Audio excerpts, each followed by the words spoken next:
नमस्कार दोस्तों, स्वागत है आप सभी का बैंकिंग क्रॉनिकल यूट्यूब चैनल पर। अगर आप लोगों ने चैनल को सब्सक्राइब नहीं किया है तो जल्दी से चैनल को सब्सक्राइब कर लीजिए। बेल आइकन को प्रेस करना बिल्कुल भी ना भूलें ताकि आने वाली वीडियोस की नोटिफिकेशन आप लोगों को मिलते रहे। तो दोस्तों यहाँ पर आप लोगों के लिए एक छोटा सा मैं वीडियो लेकर आया हूँ, strategy how to crack IBPS clerk in 2 months. क्योंकि दोस्तों आप लोगों को ये चीज़ तो पता ही होगी, RRB PO क्लर्क का भी पेपर चल रहे हैं, मतलब आने वाले हैं। IBPS क्लर्क का भी पेपर है और आपके पास समय सिर्फ लगभग 2 महीने, 2.5 महीने, 3 महीने का बचा हुआ है। प्री प्लस मेंस दोनों मिलाकर मैं बता रहा हूँ। जुलाई, अगस्त, सितंबर, अक्टूबर में पेपर है 7 तारीख को। 7 अक्टूबर का इसका मेंस होने वाला है IBPS क्लर्क का। अगर आपको नहीं पता था तो आप एक बार कैलेंडर चेक कर लीजिएगा।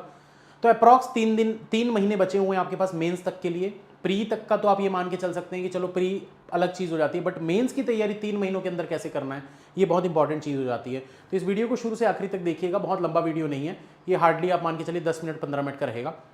तो सबसे इंपॉर्टेंट चीज़ों पे बात करते हैं। सबसे पहले प्री की अगर हम बात करें तो प्री में दोस्तों जो आपके 3 सब्जेक्ट होते हैं, क्वांट, रीजनिंग और इंग्लिश। अगर आप इन 3 सब्जेक्ट में फोकस करेंगे तो प्री की अगर हम बात करें तो प्री में कट ऑफ अच्छा खासा जाता है। ऐसा नहीं है कि कट ऑफ आपका बहुत कम जाता है, 60, 65, 70, ऐसा नहीं होता। कट ऑफ 80, 85, 87, 88 तक भी जा सकता है। बहुत सारे स्टेट में 70, 75 के आसपास रहता है, बहुत सारे स्टेट में 80, 82 भी क्रॉस करता है। तो आपको इन 3 सब्जेक्ट में किसी 2 पे अपनी पकड़ बहुत अच्छी बनानी पड़ेगी। अगर आपका इंग्लिश वीक है तो क्वांट रीजनिंग आपको अच्छा करना पड़ेगा, अगर क्वांट वीक है तो रीजनिंग इंग्लिश अच्छी करनी पड़ेगी, और अगर आपका रीजनिंग वीक है तो क्वांट और इंग्लिश में आपको अच्छी पकड़ बनानी पड़ेगी। तो एक जो स्टैंडर्ड जो मेरा हमेशा से स्ट्रेटेजी होती थी क्रैक करने के लिए, मैंने लगभग जितने एग्जाम IBPS क्लर्क के दिए थे हर बार मेरा पेपर क्लियर हुआ था। हालांकि मेरे स्टेट का कट ऑफ भी कम जाता था, इससे खैर वैसे कोई फर्क नहीं पड़ता, आप जहाँ के लिए तैयारी कर रहे हैं वहाँ के हिसाब से आप तैयारी अपनी करते हैं। तो जो कट ऑफ की अगर हम बात करें तो मैंने 3-4 बार पेपर दिया था, हर बार मेरा पेपर क्लियर हुआ था। तो इसमें मेरी हमेशा जो स्ट्रेटेजी होती थी वो होती थी रीजनिंग को पूरा 35 में 35 करना है। अब एक आध क्वेश्चन कभी गलत हो जाए, मीनिंगफुल वाला आ गया, स्किप करने वाला 1 या 2 क्वेश्चन, तो उतना छोड़ के एटलीस्ट 33 तक इसमें मार्क्स मेरी कोशिश रहती थी कि कम से कम 33 मार्क्स में इसमें लेकर आऊं। प्लस क्वांट को भी मैं थोड़ा सा अपने मतलब एज में लेकर चलता था, क्योंकि इंग्लिश मेरी थोड़ी वीक थी। तो इसलिए अगर मैं क्वांट की बात करूं तो क्वांट का मेरा टारगेट ये रहता था कि 25 प्लस मुझे करना ही करना है। मिनिमम बता रहा हूं, ये मिनिमम इतना मुझे करना ही करना है। तो ये 2 सब्जेक्ट मिलाकर ही 3, 2, 5 और 58, अभी तक 58 मार्क्स अप्रॉक्स हो चुके हैं। और अप्रॉक्स अगर इंग्लिश की बात की जाए तो इसमें मेरे 17-18, क्योंकि क्लर्क का पेपर रहता था तो इंग्लिश इतनी भी बेकार नहीं है कि भाई 17-18 भी नहीं आए, तो आराम से इसमें 17 से 18 प्लस आ जाते थे। तो अगर आप इसमें 17 प्लस भी मानते हैं, 17 प्लस जितना भी आ जाए, तो ये मेरी स्ट्रेटेजी हुआ करती थी 75 मार्क्स की। ठीक है, तो ये 75 मार्क्स की मैं हमेशा स्ट्रेटेजी लेकर चलता था। बट दोस्तों अभी क्या है ना, कट ऑफ वगैरह जो है कुछ स्टेट्स में ज़्यादा भी जाती है, तो आपको थोड़ा सा चीज़ों को बढ़ाना पड़ेगा। इंग्लिश में थोड़ा सा आपको इंप्रूवमेंट और करना पड़ेगा, या फिर चाहें तो क्वांट में। और ये ईजी है, कोई मुश्किल चीज़ नहीं है। अगर आप क्लर्क लेवल के क्वेश्चन पिछले सालों के देखेंगे, जो कि मैं भी आप लोगों को करवाऊंगा भी आने वाले समय में, कि पिछले जो 5 साल में आए हुए क्लर्क के क्वेश्चंस थे, वो सब जब वीडियोस में आप लोगों को दिखाऊंगा क्वांट के, बहुत ईजी रहते हैं। ऐसा नहीं है कि बहुत समय लगता है। अर्थमेटिक के क्वेश्चन की अगर हम बात करें, ओरली सॉल्व हो जाते हैं, ऐसे क्वेश्चंस होते हैं। उन पर मैं एक वीडियो बहुत जल्द लेकर आने वाला हूं, तो उसको जरूर देखिएगा। चैनल को सब्सक्राइब कर लीजिए जो नए स्टूडेंट्स हैं। तो ये स्ट्रेटेजी है दोस्तों, आप लोगों को बना के चलनी है कि इतने इतने मार्क्स आपके मिनिमम आने चाहिए। अब इसके बारे में बात करते हैं कि अगर आप एक पुराने स्टूडेंट हैं तो आप किस तरीके से कर सकते हैं, नए स्टूडेंट है तो क्या कर सकते हैं। अगर आप एक पुराने स्टूडेंट हैं दोस्तों तो आपको सिर्फ और सिर्फ प्रैक्टिस की जरूरत है, क्योंकि आपको आता सब कुछ होगा, आपको सब कुछ आता होगा। आपको सिर्फ प्रैक्टिस करनी है, एकदम रिगरस प्रैक्टिस आपको करनी है, ज़्यादा से ज़्यादा प्रैक्टिस करनी है, जितना ज़्यादा हो सके उतना प्रैक्टिस आप करते रहिए।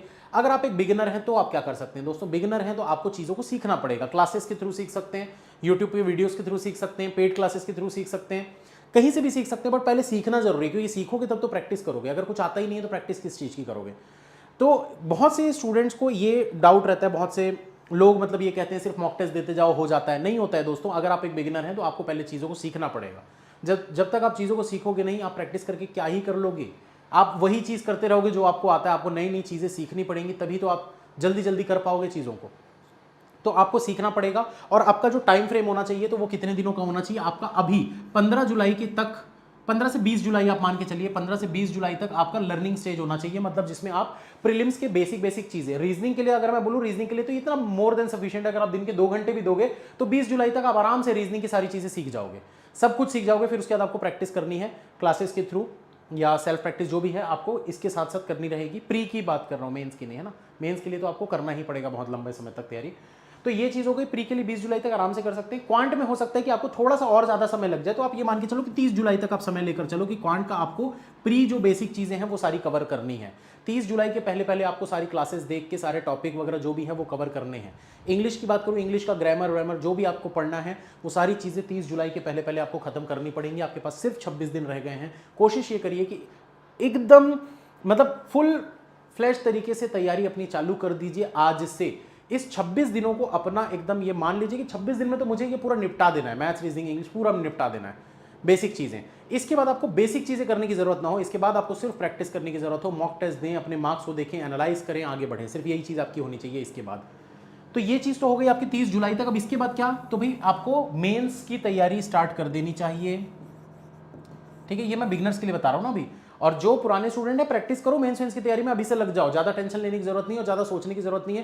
कंपटीशन कम होगा क्योंकि बहुत सारे स्टूडेंट तो पहले ही ये सब वीडियोस देख देख के कि पीओ की जॉब बहुत प्रेशर वाली होती है, बैंक की जॉब मत करो, वो देख देख के पहले ही छोड़ चुके हैं बहुत लोग। तो जो थोड़े बहुत बचे हुए हैं वो कंपटीशन बस आप लोगों का उनके साथ है। तो कंपटीशन बहुत ज़्यादा टफ नहीं है, ईजी है। जैसे जैसे दोस्तों एग्जाम ये वैकेंसी कम होती है ना, तो वैसे वैसे कंपटीशन लोगों को लगता है कि बढ़ रहा है, बट कंपटीशन बढ़ नहीं रहा है, कंपटीशन कम हो रहा है। क्योंकि आधे से ज़्यादा लोग तो यही सोचकर बैंक की तैयारी नहीं करते, वैकेंसी बहुत कम आ रही है, या फिर बैंक तो आगे जाके प्राइवेट हो जाएंगे, मर्ज हो जाएंगे, ये हो जाएगा वो हो जाएगा। तो आधे लोग तो तैयारी छोड़कर किसी और जगह पहले ही जा चुके होते हैं। तो कंपटीशन कम है, बहुत कम है। पिछले साल भी मैंने ये चीज़ कही थी जब IBPS PO के 8 से 10 हज़ार वैकेंसी आई थी, तो मैंने कहा था ये चीज़ कि कंपटीशन कम हो गया है, बहुत अच्छे चांसेस है सिलेक्शन लेने के। इस बार जिसने निकाल लिया, और काफ़ी सारे लोगों के पेपर निकले थे पिछले साल।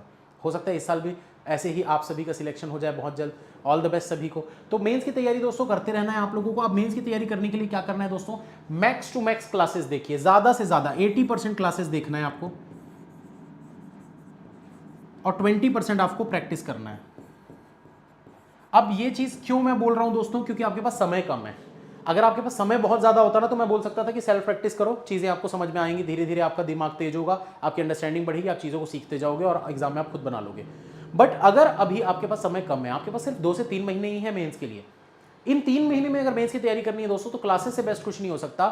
कम पढ़ो बट क्वालिटी का पढ़ो। क्योंकि सेल्फ प्रैक्टिस में क्या होता है कि हम कुछ भी पढ़ रहे होते हैं, हमको पता नहीं होता है, लेकिन जब क्लास में आप पढ़ते हैं, तो मैं पिछले 6 साल से पढ़ा रहा हूँ, पेपर भी देते आ रहा हूँ पिछले 6 साल से, तो एक नॉलेज होता है कि हाँ भाई पेपर का लेवल किस तरीके से आता था, आता है, और किस तरीके का आ सकता है, किस टाइप के क्वेश्चन बनाने होते हैं एग्जाम में, किस टाइप के क्वेश्चन छोड़ने होते हैं एग्जाम में। ये सब चीज़ें आपको एक टीचर ही बता सकता है जो इतने सालों से पढ़ा रहा है, ठीक। तो इसीलिए इस चीज़ पर थोड़ा सा ज़्यादा फोकस करिएगा दोस्तों। बहुत लोग आपको इस चीज़ के लिए भटकाने की कोशिश करेंगे कि क्लासेस नहीं करना है, क्लासेस पे ज़्यादा से ज़्यादा फोकस करना है आपको, तभी दोस्तों आप इस बार के पेपर में थोड़ा अच्छा 10% लोग ऐसे होंगे ना जो क्लासेस के थ्रू नहीं प्रैक्टिस के थ्रू कर लेंगे। भाई जिनका दिमाग तेज होता है वो कर लेते हैं। अब अगर मैं एक बात आप लोगों को मैं पहले भी बोल चुका था कि एक 99% वाला, 95% या 90% लाने वाला बच्चे को अगर हम बात करें, तो भाई उसकी ग्रेस्पिंग पावर अच्छी है, वो जल्दी जल्दी चीज़ों को समझ जाता है, सीख जाता है। बट वहीं एक 40-45% वाला एवरेज बच्चा जो है, 60% वाला मान लेते हैं, 60% वाला अगर कोई एक एवरेज बच्चा है जिसको चीज़ें समझने में थोड़ा सा समय लगता है, तो अगर वो खुद से करेगा तो उसको समय कितना ज़्यादा लग जाएगा। तो वो कम समय क्या होता है, दूसरे की मदद से आप बहुत जल्दी कर सकते हो।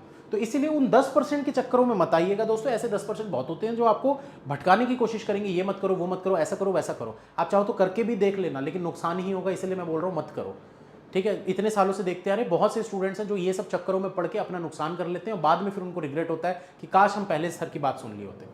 तो इस चीज़ को समझिए दोस्तों कि आप लोगों के लिए ही हम बैंकिंग की तैयारी करवा रहे हैं। हम जो पढ़ाते हैं आप लोगों को क्यों पढ़ाते हैं, ताकि आपकी नौकरी लग जाए, कल को जाकर आप हमारी तारीफ करें थोड़ी सी, हाँ भाई अंकुश सर ने बताया था यार, सिलेक्शन हो गया, मज़ा आ गया।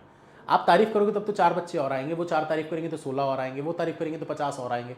तो फ़ायदा तो हमारा तब है ना जब आपका सिलेक्शन होगा। अगर हम आपको कोई चीज़ गलत बता दें और आपका फ़ायदा नहीं हो रहा है, तो आप बुरा बोलोगे, तो उस तरीके उससे मतलब हमारा नुकसान ही है। तो इस चीज़ को थोड़ा लॉजिकली सोच के देखो यार, कि कोई भी आपको गलत सलाह नहीं देगा। वो 10% लोग उनको कोई जानता भी नहीं है, उनके बारे में आप गलत बोल भी दोगे, उनको कोई फर्क भी नहीं पड़ेगा। तो आपको कौन सही सलाह दे रहा है, कौन गलत सलाह दे रहा है, इस चीज़ पे थोड़ा सा फोकस करिए। क्लासेस पे आपको थोड़ा ज़्यादा फोकस करना है, ठीक है। अब मॉक के बारे में बात करते हैं दोस्तों, क्योंकि मॉक भी बहुत ज़रूरी है। मॉक टेस्ट दोस्तों आपको कितने देने हैं और कब कब देने हैं, तो अभी जो जुलाई वाला है, जुलाई तक तो आप चाहो तो बहुत कम कम मॉक दे सकते हो। कभी RRB PO क्लर्क के दे सकते हो अगर आपने पेपर फॉर्म फिल किया हुआ है तो। ठीक है, क्योंकि वो पहले होने वाले पेपर, तो आप उनके मॉक दे सकते हो। IBPS क्लर्क के प्री के मॉक्स जो हैं वो आप जुलाई अगस्त में स्टार्ट करिएगा। अगस्त पहले 1 तारीख से आप अगस्त से स्टार्ट कर सकते हैं IBPS क्लर्क के मॉक, या फिर चाहें तो जुलाई के 20 तारीख के बाद भी आप स्टार्ट कर सकते हैं। 3 से 4 दिन में एक मॉक एनालाइज करना है, क्या गलतियां की है उसको सुधारना है, फिर से एक मॉक देना है, फिर एनालाइज करना है, क्या गलतियां की उसको सुधारना है, फिर मॉक देना है। स्पीड वगैरह जो भी आप लोगों को करना है दोस्तों, स्पीड कितनी कम है, क्या है, एनालाइज, ये सब एनालिसिस में ही होता है। जो मॉक होता है, बहुत से स्टूडेंट मॉक देते जाते हैं, लेकिन वो एनालाइज नहीं करते। एनालाइज करिए दोस्तों, अपनी गलतियों को पहचानोगे नहीं तो सुधारोगे क्या? जब तक आपको पता ही नहीं है कि आपकी गलती क्या है, तो आप क्या सुधारोगे? आप कुछ नहीं सुधारोगे, आप वही चीज़ करते रहोगे, बार बार वही गलती करोगे। तो इसलिए एनालिसिस बहुत ज़रूरी है। तो 1 अगस्त से आप स्टार्ट कर सकते हैं, 1 अगस्त से मॉक देना, ठीक है। अनअकैडमी पर दोस्तों मॉक टेस्ट भी लॉन्च हो चुके हैं, मेरे मॉक्स अपलोड होना स्टार्ट हो गए हैं RRB PO क्लर्क के लिए। तो वो फ्री मॉक्स हैं, उनको आप दे सकते हैं। अगर आप अनअकैडमी का सब्सक्रिप्शन अगर आपके पास है तो आपके लिए वो फ्री हो जाएगा। तो ये चीज़ आप कर सकते हैं मॉक टेस्ट वगैरह देने के लिए, ठीक है। अब मॉक में दोस्तों कुछ लोगों का एक सवाल रहता है कि सर मेंस का मॉक कब कब देना चाहिए। तो दोस्तों अभी मेंस के मॉक जो है बहुत कम, लिमिटेड रखिए, हफ्ते में 1, इससे ज़्यादा अभी आपको नहीं देना है। कुछ लोग डेली मेंस का मॉक खोल के बैठ जाते हैं, वो चीज़ नहीं करना है। वो चीज़ तभी करना है जब आप एक प्रो स्टूडेंट हो, प्री वगैरह आपसे निकल जाते हैं और बस आपको मेंस की तैयारी करनी है, तभी आप अल्टरनेट डेज पे मेंस के मॉक दीजिए। अगर आप एक बिगिनर हो तो इतने फ्रीक्वेंटली अगर आप मेंस के मॉक दोगे ना, तो आपकी प्री की तैयारी जो है वो बीच में फंसी रह जाएगी, आपकी स्पीड नहीं बढ़ पाएगी और आप पेपर नहीं क्लियर कर पाएंगे। तो थोड़ा सा इस चीज़ पे फोकस करिए कि आप अगर एक प्रो हैं, प्री निकल जाते हैं, तो आप मेंस के मॉक ज़्यादा दीजिए, वरना मेंस का मॉक 1 दीजिए हफ्ते में। जब थोड़ा सा लगे हाँ इंप्रूवमेंट अच्छा हो रहा है, तो हफ्ते में आप 2 मॉक दे सकते हैं। अब काफ़ी लोगों के मन में एक सवाल आता है कि सर ठीक है, करना तो ये आपने बता दिया, लेकिन करें कहाँ से। तो दोस्तों करने के लिए देखिए बहुत सारी चीज़ें होती है। मॉक टेस्ट आप परचेस कर सकते हैं 2-3, जो आपको लेना है वो आप ले सकते हैं। जो मेरे रिकमेंडेड है मैं वही आप लोगों को बताऊंगा। रिकमेंडेड आप टेस्ट जोन यानी स्मार्ट कीड़ा ले सकते हैं, प्रैक्टिस मॉक ले सकते हैं, कोई सा भी मॉक इन दोनों में ले सकते हैं। AL10 आप लगा लीजिएगा, डिस्काउंट आपको मिल जाएगा। इंपॉर्टेंट चीज़ है भाई, चलो मॉक तो ले लेंगे सर, लेकिन पढ़ें कहाँ से, क्लासेस कहाँ से करें? क्या सिर्फ यूट्यूब से क्लास करके हो जाएगा? दोस्तों देखिए, यूट्यूब से क्लास करके हो तो जाएगा, लेकिन अगर कम समय में करना चाहते हैं ना, तो यूट्यूब से कर पाना थोड़ा सा मुश्किल है, क्योंकि यूट्यूब में बहुत चीज़ें हैं, बहुत सारे चैनल्स हैं, आप कंफ्यूज हो जाओगे, इससे पढ़ें, इससे पढ़ें, इससे पढ़ें, इससे पढ़ें। इतने सारे टीचर्स हैं, आपको किसी एक को फॉलो करना है। आप 4 टीचर की सलाह मानकर एग्जाम क्रैक नहीं कर सकते। बोलते हैं ना, 2 नाव पे पाँव रखोगे तो हमेशा डूबोगे, वही चीज़ होती है। आप भले किसी भी एक टीचर को फॉलो करो, लेकिन उसको प्रॉपर तरीके से फॉलो करो, ये चीज़ करनी होती है। और दूसरी बात ये है दोस्तों, यूट्यूब पे आपको चीज़ें सर्च कर करके पढ़नी पड़ेंगी। फुल ऑर्गेनाइज्ड वे में पूरा का पूरा सिलेबस आपको एक जगह पर नहीं मिलेगा। तो सिलेबस के लिए आप क्या कर सकते हैं, अनअकैडमी प्लस का सब्सक्रिप्शन ले सकते हैं। लेकिन आपके लिए एक बहुत अच्छी चीज़ है दोस्तों, एक फ्री चीज़ बता रहा हूँ आप लोगों को। ये आप 7 दिनों का फ्री ट्रायल ले सकते हैं अनअकैडमी पर। 7 दिन बहुत होते हैं। काफ़ी लोग बोले सर 7 दिन में क्या होता है? 7 दिन बहुत होते हैं दोस्तों। जो पढ़ने वाला स्टूडेंट होता है ना, वो 7 दिनों में पूरा सिलेबस खत्म कर देता है। मैंने अभी आपको बोला जुलाई 30 तारीख तक जो पढ़ने वाला बच्चा होगा ना, अगर वो सिर्फ मैथ्स और रीजनिंग को टारगेट कर लिया, तो 7 दिनों में वो अपना पूरा का पूरा टारगेट कंप्लीट कर सकता है, पूरा सिलेबस कंप्लीट कर सकता है पढ़ाई करके। बहुत कोई वास्ट सिलेबस नहीं है बैंकिंग का, बहुत ही लिमिटेड सिलेबस है। प्रैक्टिस बहुत वास्ट करनी पड़ती है, बहुत ज़्यादा प्रैक्टिस करनी पड़ती है, लेकिन सिलेबस बहुत लिमिटेड है, बहुत बड़ा सिलेबस नहीं है बैंकिंग का। इसी वजह से मैंने भी बैंकिंग चुना था, क्योंकि इसका सिलेबस बहुत कम है। तो ये 7 दिनों का फ्री ट्रायल आप एक्टिवेट कर सकते हैं। अगर आप एक नए स्टूडेंट हैं तो ही आप ये एक्टिवेट कर पाएंगे। अगर आप एक पुराने स्टूडेंट हैं जो पहले से अनअकैडमी यूज़ कर रहे हैं, तो आप ये नहीं कर पाएंगे। तो किसी नए नंबर से आप रजिस्टर करके भले इसको कर सकते हैं। तो आपको करना क्या है, अनअकैडमी का ऐप डाउनलोड कर लीजिए। डाउनलोड करने के बाद दोस्तों आप चाहें तो ये QR कोड को स्कैन कर लीजिएगा। स्कैन करने के बाद आपको एक कोड यूज़ करना है, AL10।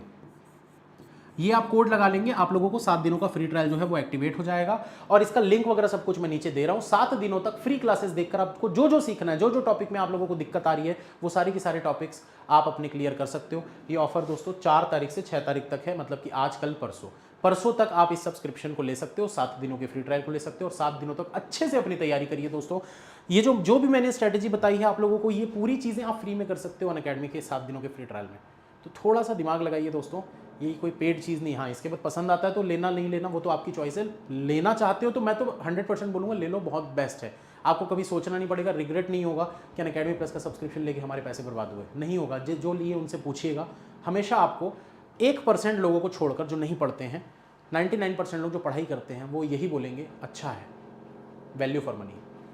तो इस चीज़ का आप यूटिलाइज़ करिए। 7 दिनों तक फ्री अच्छे से पढ़ाई करिए, जो जो चीज़ें सीखनी है सीखिए, मेहनत करिए, जल्द से जल्द सिलेक्शन लीजिए दोस्तों।